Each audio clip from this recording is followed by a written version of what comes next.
solubility. The maximum amount of solute which can be dissolved in 100 grams of a solvent at a particular temperature is known as the solubility of that solute in the given solvent at that temperature. अभी हम लोग जो है पिछले lecture में discuss किए थे कि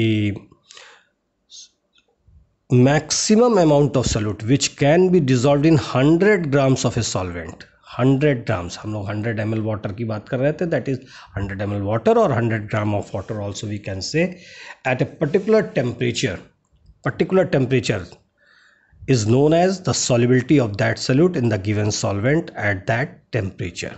यानी कि 25 डिग्री सेल्सियस पर 100 ग्राम ऑफ वाटर में जितना अमाउंट शुगर डिज़ोल्व हो जाता है, जिस सॉल्यूट डिज़ोल्व हो जाता है, वो अमाउंट क्या कहते हैं, उसका सॉल्युबिलिटी होता है उस टेम्परेचर पर. क्लियर हुई बात? तो जैसे यहाँ पे एग्जांपल के रूप में लिया, the solubility of A common salt in water at 20 degree Celsius is 36 gram. 20 degree Celsius पे कॉमन सॉल्ट जो नमक है वाटर में 20 डिग्री सेल्सियस पर 36 ग्राम होती है. यानी 36 gram salt can be dissolve in 100 grams, that is important here, 100 grams of solvent. Potassium nitrate KNO3 32 grams 20 degree Celsius पर 100 ग्राम वाटर में डिजॉल्व हो सकता है.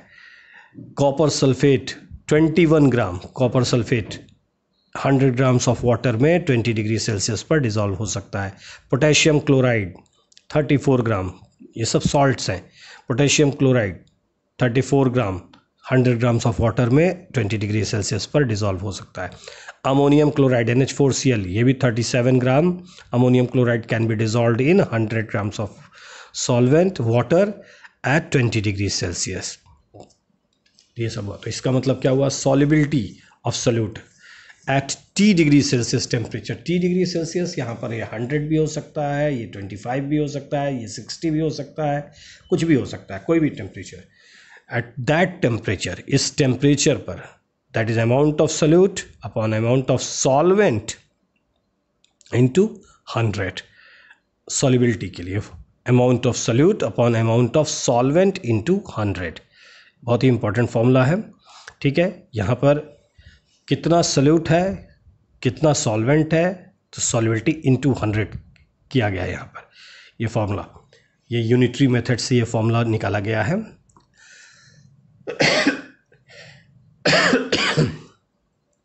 ठीक है, यूनिटरी मेथड से कैलकुलेट किया गया. तो solubility of solute is equal to amount of solute. इसको इसी चीज़ को ऐसे भी लिख सकते हैं. अमाउंट ऑफ सॉल्वेंट हमको कैसे पता चलेगा? सोल्यूशन में से अमाउंट ऑफ सॉल्यूट माइनस कर दें. जितना सोल्यूशन होगा उसमें से सॉल्यूट को माइनस कर दें तो वही अमाउंट ऑफ सॉल्वेंट होगा. यदि 100 ग्राम सोल्यूशन है और उसमें 20 ग्राम क्या कहते हैं सॉल्यूट है, तो हमारा सॉल्वेंट क्या हो गया? 80 ग्राम हो गया. क्लियर हुआ? 80 ग्राम हमारा सॉल्वेंट हो गया. तो उसी को amount of solution minus amount of solute. 100 ग्राम यदि सोल्यूशन है और उसमें 20 ग्राम सॉल्यूट है तो उसको माइनस कर दें तो हमारा सॉल्वेंट क्या होगा? Amount of solvent will be 80 gram. Clear? Different substances have different solubilities in a given solvent. हर सब्सटेंस की अलग अलग, यहाँ पे हमने देखा भी, सबकी डिफरेंट होती है. Solvent at the same temperature, यानी 20 डिग्री सेल्सियस पर ही सेम टेम्परेचर पर solvent at the same temperature. And in general the solubility decreases as the solution is cooled and the extra amount of solute crystallizes out. जैसे कि हमने अभी थोड़ी देर पहले बताया था कि सुपर सैचुरेटेड सोल्यूशन जब बनाया जाता है तो सुपर सैचुरेटेड सोल्यूशन में क्या होता है कि जब उसे कूल किया जाता है तो एक्स्ट्रा अमाउंट ऑफ जो सॉल्यूट डिजॉल्व्ड है वो क्रिस्टल के फॉर्म में बाहर आ जाता है. That is called the crystallised out. ठीक है, इसी को कहते हैं. जैसे आप सिंपल आपने देखा होगा आपके घरों में जो है जलेबी, अक्सर संडे उंडे के टाइम में मॉर्निंग में नाश्ते में जलेबी, ब्रेड वगैरह ये सब दही आते हैं. तो जलेबी जब लाया गया और आप सपोज़ आप उस टाइम पर फ्रेश नहीं है तो आपके लिए रख दिया गया, तो गरम गरम जलेबी खाने का आनंद दूसरा है. लेकिन जब रख दिया गया तो जब आप आधे घंटे बाद 20 मिनट बाद फ्रेश होकर के आए तो ठंडी हो चुकी थी और उस पर आपको विजिबिलिटी होती है कि चीनी के टुकड़े उसके ऊपर जमे हुए दिखाई देते हैं आपको, क्योंकि वो ठंडी हो चुकी है. और ठंडी हो गई तो एक्स्ट्रा अमाउंट ऑफ शुगर जो उसमें डिजॉल्व था वो क्रिस्टल के फॉर्म में उस जलेबी पर आपको दिखाई देता है. That is crystallises out. अब देखिए इस पर न्यूमेरिकल कैसे लगाए जाते हैं. क्वेश्चन है 2.5 gram of solute is dissolve in 25 gram of water. अब यहाँ देखिए 25 ग्राम ऑफ वाटर में दिया है to form a saturated solution at 298 kelvin. अब यहाँ टेम्परेचर, एक पर्टिकुलर टेम्परेचर दे दिया, इसका इससे कोई लेना देना नहीं है फॉर्मूले से। यहाँ पर find out the solubility of the solute in this temperature. तो यहाँ देखिए सॉल्युबिलिटी हमको पता करनी है 298 के पे, तो 298 के एक पर्टिकुलर टेम्परेचर हो गया, लेकिन यहाँ पर दिया हुआ है 25 ग्राम में 2.5 ग्राम ही डिजॉल्व हो रहा है। लेकिन हमें सॉल्युबिलिटी किस में पता चलती है? सॉल्युबिलिटी 100 ग्राम्स में ही पता चलती है। सॉल्युबिलिटी क्या है? The maximum amount of solute which can be dissolve in 100 grams of a solvent eight a particular temperature. 100 grams of a solvent, that is very important here. 100 grams of solvent में ही important है, ठीक है, dissolve होना। तो यानी कि हमको यहाँ पे 25 ग्राम में दिया हुआ है कि इतना ग्राम होता है, तो 100 ग्राम में कितना होगा? तो 25 ग्राम में यदि 2.5 है तो 1 ग्राम में कितना होगा? 2.5 अपॉन 25, तो 100 ग्राम में कितना होगा? 2.5 अपॉन 25 इंटू 100 हो जाएगा। वही चीज़ देखिए यहाँ पे यूनिटरी मेथड से ये फार्मूला डायरेक्ट यहाँ यूज़ किया गया है, mass of solute upon mass of solvent into 100 ग्राम में कैलकुलेट किया गया। यहाँ परसेंटेज वाला 100 नहीं है ये, ठीक है। तो यहाँ पे इसी चीज़ को यहाँ लिखा गया, तो 2.5 upon 25 into 100 that is equal to 10 gram. यानी कि इसकी सॉल्युबिलिटी, इस सब्सटेंस की, इस सोल्यूट की सॉल्युबिलिटी क्या है? 10 ग्राम है एट 298 के, यानी कि 100 ग्राम में ये 10 ग्राम डिजॉल्व होता है। This is the solubility of this solute. See one more question related to this one.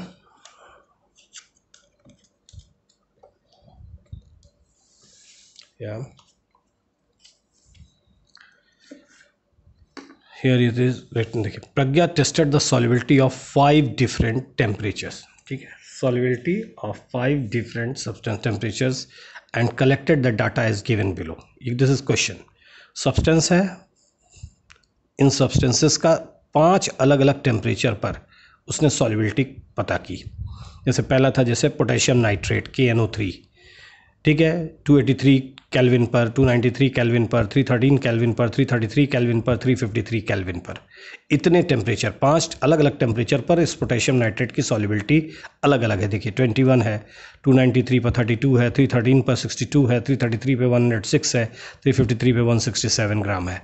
यानी कि क्या हुआ, इस टेम्परेचर पर 100 ग्राम में 21 gram of potassium nitrate can be dissolved.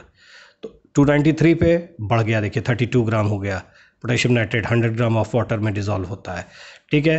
313 के पे 62 ग्राम डिजॉल्व होता है। 333 के पे 106 ग्राम पोटेशियम नाइट्रेट डिजॉल्व हो सकता है। 353 के पे 167 ग्राम पोटेशियम नाइट्रेट डिजॉल्व हो सकता है, ठीक है। सेम वे सोडियम क्लोराइड का देखिए, सोडियम क्लोराइड देखिए 283 पे भी 36 है, 293 पे भी 36 है, 313 पे भी 36 है, लेकिन 333 पे 1 ग्राम इसकी सॉल्युबिलिटी बढ़ रही है। तो ये जो है बहुत स्लाइटली इसकी सॉल्युबिलिटी बढ़ती है। इसकी सॉल्युबिलिटी देखिए बहुत ज़्यादा बढ़ रही है, लेकिन इसकी सॉल्युबिलिटी 3 टेम्परेचर्स पर लगभग बराबर है और इस पर 1 ग्राम की सॉल्युबिलिटी बढ़ रही है खाली। सेम में पोटेशियम क्लोराइड 35, 40, 46, 54, अमोनियम क्लोराइड 24, 37, 41, 55, 66। देखिए बहुत ज़्यादा डिफरेंस नहीं है, थोड़ा डिफरेंस हो रहा है। जितना ज़्यादा, सबसे ज़्यादा पोटेशियम नाइट्रेट का यहाँ दिखाई दे रहा है। अब इसी पे क्वेश्चन किया गया है, what mass of potassium nitrate would be needed to produce a saturated solution, needed to produce a saturated solution of potassium nitrate in 50 gram of water at 313 K। अब देखिए ये सॉल्युबिलिटी 100 ग्राम में होती है, ये अपने दिमाग में आपको सेट करना है, ठीक है। 100 ग्राम में ही सॉल्युबिलिटी चेक की जाती है, तो यहाँ 50 ग्राम में पूछा जा रहा है at 313 K। किसका है? पोटेशियम नाइट्रेट का, ठीक है। 313 K पे पोटेशियम नाइट्रेट 62 ग्राम होता है। पोटेशियम नाइट्रेट 62 ग्राम डिजॉल्व होता है 100 ग्राम्स में, ठीक है। तो 50 ग्राम में कितना होगा? As per table 100 gram of water dissolves potassium nitrate is equal to 62 gram. यहाँ पे देखिए 62 ग्राम, ठीक है, 313। तो फिर देखो 50 ग्राम of water will dissolve, unitary method लगा दीजिए सीधे सीधे।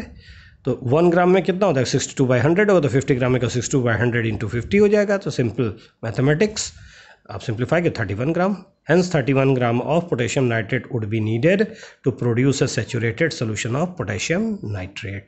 Same way these questions can be solved. What is the effect of change of temperature on the solubility of a salt? Slightly changes, अभी हम लोगों ने डिस्कस कर ही लिया. Find the solubility of each salt at 293 K. Which salt has the highest solubility at this temperature? 293 K पे किस salt की 293 K पे किस salt की solubility सबसे ज़्यादा है? Can see 32 gram, 36, 35, 37 ammonium chloride है. ठीक है, like this questions can be solved here. यहाँ पे उसके सोल्यूशन लिखे हुए हैं, देखिए सारे सोल्यूशंस दिए हुए हैं उसके, किसका किसका यहाँ दिया हुआ है. तो the ammonium chloride has the highest solubility at 293 K, ammonium 37 gram यहाँ दिया हुआ है. The solubility of a salt increases with the increase in temperature, the solubility of a salt decreases with decrease in temperature. ठीक है,